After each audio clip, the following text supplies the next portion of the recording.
About 1 year ago, changes to Ontario's forest tenure and lobbying from government officials allowed Lac Seul First Nation to obtain an enhanced forest license.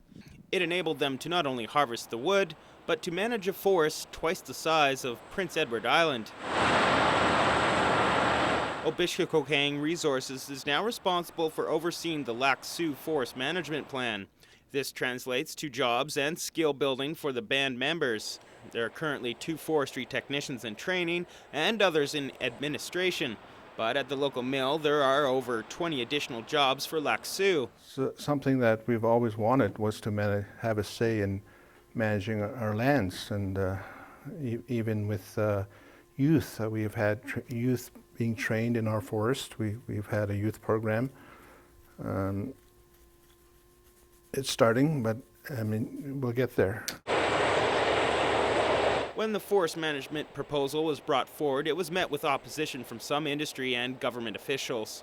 There were concerns that access to wood fiber would decrease and operating costs would increase, but the corporation has reported just the opposite. We were able to get the wood moving to mills and signed agreements with forestry companies in the area. And even the Hudson Mill here in town, we managed to work with Buchanan Forest Products to get that mill up and running. Former Minister of Natural Resources Michael Gravel was an integral part in spurring the agreement.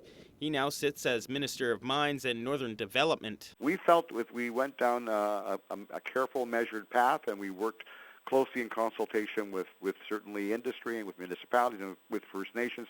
We could indeed see these opportunities so that Northerners could indeed have a much greater say in terms of the management of our crown forest. Wood from the forest now travels to local mills, some newly rebounding after the collapse of the industry.